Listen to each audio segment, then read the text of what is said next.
Alex Ruiz for Regular News, catching up with former WBO Super Featherweight World Champ Jamel Herring.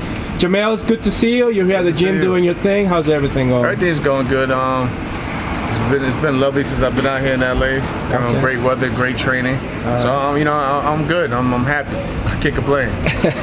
Great weather, right? Oh yeah, definitely. Compared to the East Coast? Yeah, compared to the mountains, you know? Yeah. Give us your updates. I know you've been here for a few weeks. I hadn't had the chance to come in and say hi to you guys. You're training now with Coach Manny. Right. You're moving forward with that move. What are the conversations? What are the plans with you moving forward? I'm very familiar with Manny to begin with. We worked together 10 years ago for the Olympics. Yes. Manny was in my corner when I qualified for the Olympics.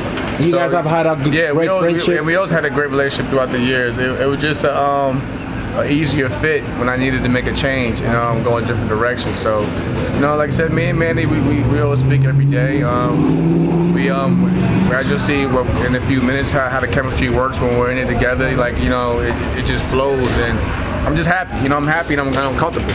So everything you've been working with Manny from those Olympic days, it's just a refresher, and then we just added new things, obviously, because it's a different time period now. But we added just new things to the math. What is it that you're working on right now at the gym? Just taking it with Manny, he knows I'm a natural boxer. But now, lately with him, we've been working more on countering and just being smarter in there, and just going back to my footwork and things like that. So yeah, Manny's been working. We've been working on a lot of things. It's not, people feel like obviously, how boxing can be. When you work with a Mexican trainer or whatever, they think you're just gonna have a more of a brawling style. No, that's not what Manny. Manny, he adjusts to everybody's he's a cheater. Yeah, he's a cheat. Yeah, exactly. And we want to adjust to whatever our opponent throws at us. All right. How do you see the super featherweight division shaping up? You see the big fight coming up, Oscar against Shakur. Yeah, that's a good fight. I actually just spoke with Shakur 2 days ago to see how he's been doing. Check up on him. He looks good physically. He told me mentally he's excited. He's happy for the biggest fight of his career. And like I said, shout out to Oscar Valdez. He didn't have to take this fight, but him being the champion in his own right. But it's two of the best fighting each other, and I think it's good for the division. And I made the best man win. I mean, me personally, I feel like that Shakur may have the edge, and not because he beat me, but because. Just what he brings to every fight. The height, the reach, the fact that he's a southpaw, he's a boxer.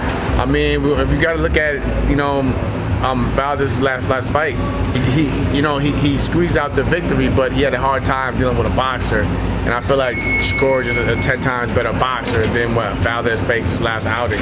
So you got to take those little things into aspect. But Valdez does have the heart of a champion, and he will bite down and push it and fight every minute of a round. Do you know them pretty much very well personally, or do you have a better friendship with Shakur? I have a better friendship with Shakur. Okay. Like I said, I spoke to Valdez a few times.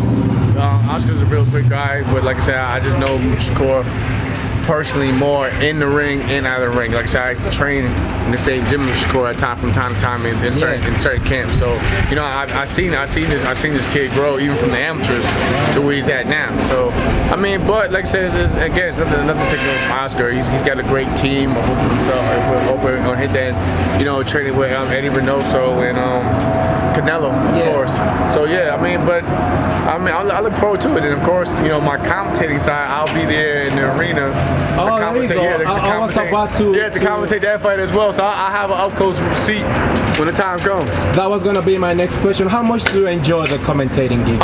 It's fun because I actually get to pick up and learn not only things from watching fights inside the ring, but when I see them in fighter meetings, I get to pick their brains and see how they prepare and get ready for their own big fights as well, and what they do in terms of preparation. Yes. What's the feedback you get from the international feed? It's coming from a fighter yourself. You guys have a better outlook of how it is to break down the fights while the fight's going on. Definitely. For me, like my job, like I make it like I actually have the easier job in terms of commentating. Like I'm more of a fighter analyst, so my job is to basically just explain what's going on within the ring. Like with my partner Christina Poncher, you know, she has to like know, she has to know everything from the boxer's background to their you know, their history and things like that. But my job is just to call it how I see it, and you know, but it's great. It's been fun.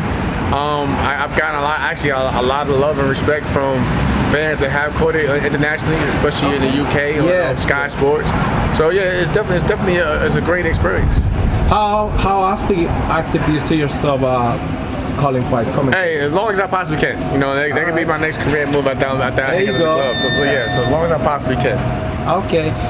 Do you see the winner of Shakur and Oscar trying to become an undisputed champ at 130? I think everyone at this point in time, if you're a champion, you know, seeing how boxing is looking, that you want to become undisputed. But you know, like the way, you know, obviously how politics can go.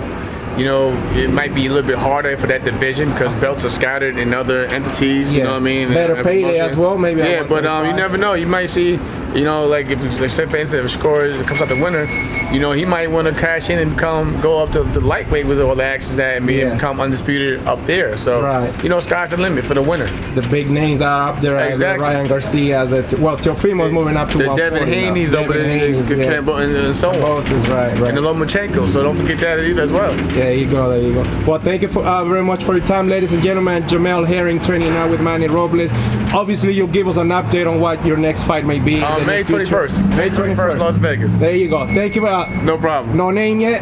Right now, looking at Jermaine Ortiz. Okay. If you're familiar with him, he had a good fight with Joseph Adorno last year, so that's what we're looking at right now. Okay. I will wait until you make it official. Okay. Thank you very much.